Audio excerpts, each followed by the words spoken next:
Can I be a little evocative with everybody here? Because you guys look like a wild crowd.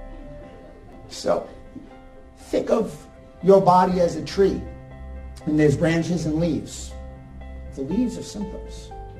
The tree is your external skeletal system, but the roots to the tree, which you don't see, are your internal system. Aren't those roots as important? The tree dies if you don't take care of the roots. Another way I'd like to look at it, my way, what I like to tell all my patients, is a good doctor will take a snapshot of you like you're looking in a mirror. You know, let's say one shoulder's higher than the other, you have a wrinkle, you have a blemish, your MRI says this, your blood test says this. Did you ever get that? That's a pretty good doctor. As a functional nutritionist, I like to get behind the mirror and tell you why you have that reflection and how I can change it. So the gut actually, when it's in pristine working order, actually protects and absorbs nutrients. So it's what we call permeable. However, through stress, through food, through non-steroid anti-inflammatories, which are like Aleve and Advil, and other bad pollutants outside, our gut now becomes permeable. And these food particles, which are supposed to be absorbed, get exposed to the blood system. And all our immune system goes on override and attacks it. And we start getting autoimmune. It raises our level of inflammation. So the first source, if you could take anything from Monday, and I'm a big proponent when I lecture, Monday morning, tomorrow application, start taking care of your guts. The U.S. is 4.4% of the world's population. We consume 52% of the world's medications. 70% of Americans take one prescription drug or more. And here's one of the killers.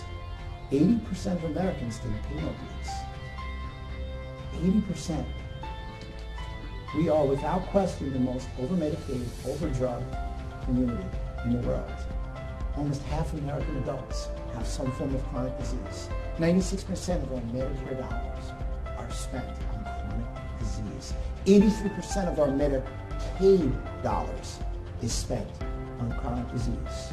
And part of the problem is, too many of our physicians are looking at the outside of the body and not looking at fixing the body from the inside out. So a very important thing is we got a lot of bugs down here. We call it bacteria. There's good and bad bugs.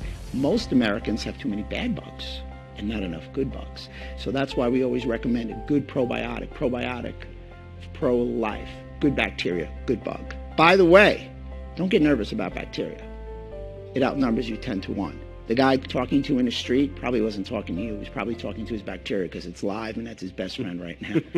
So here in the gut being compromised, or like I like to say, leaky gut, it gives us an overload to our liver, our number one detoxification organ in our body. So all these toxins go to our liver. 75% of our toxins get to our liver through our bloodstream.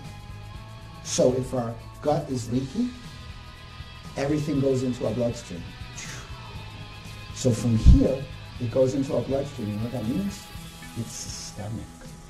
If you have a compromised gut, you now have a systemic problem all through your body. Number one place it goes is your liver. 75% goes through the blood. And this thing called portal vein, it's like a vein that attaches from the gastrointestinal tract to your liver. So now you're overworking your liver. But you can look at the interesting thing here. If your gut is compromised, the literature has shown you have an increase in insulin and blood sugar, an increase in diabetes, an increase in body composition. So everybody comes in and says, I need to cut calories. No, you need to fix your gut.